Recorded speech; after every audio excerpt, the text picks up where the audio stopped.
Баршаңызға қайырлы күн, құрметті көрермен. Бүгін біз сіздерге қыс мезгілінде кез келгеніңіздің тәбетіңізді ашатын өте дәмді әрі пайдалы салат түрін ұсынатын боламыз. Бұл салаттың дайындалуы өте оңай және сонымен қатар салаттың бұл түрін кез келген ыстық тағамға тұздық ретінде пайдалансаңыз да болады. Әсіресе бұл палау және қамыр тағамдарымен өте жақсы үйлеседі. Видео басталмас бұрын төмендегі подписаться батырмасын басып, ана тіліміздегі контенттің дамуына өз үлесіңізді қоса кетіңіз. Салаттың жасалу жолы өте тез әрі оңай болғандықтан, ең алдымен банкаларды жуып тазалаудан бастаймыз. Қажетті банкаларды ас содасымен жақсылап жуып, шайып, тазалап, қайнап тұрған суда 3-4 минутқа парлап қоямыз. Бұл әдіс өте сенімді әрі оңай. Салатты дайындау үшін бізге бар болғаны қияр, аскөк және қызанақ қажет болады.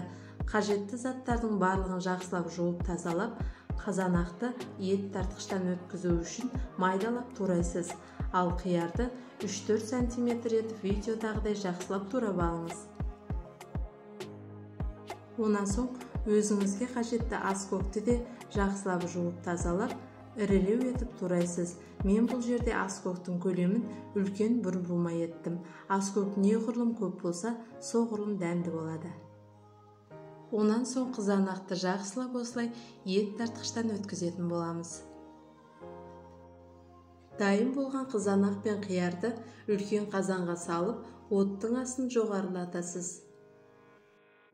Арадан біраз уақыт өтіп, қазаныңыз қайнай бастағанда туралған аскөк пен дәміне қарай тұз салып, барлығын жақсылап араластырып отырасыз.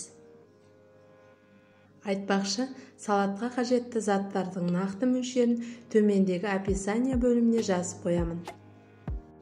Қазанымыз бұрқ етіп бір қайнап шыққаннан кейін оттың астын баяулатып, жақсылап араластыра отырып, небәрі 10 минут қайнатасыз.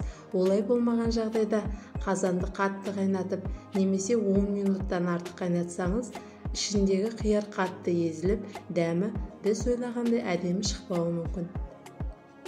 Салат жақсылап қайнап, дайын бола бастағанда небәрі 9%-лық бір ас қасық сірке суын құйып жіберіңіз. Осымен біздің салатымыз дайын. Дайын болған салаттың ішіндегі қиярдың түсі осылай өзгере бастайды.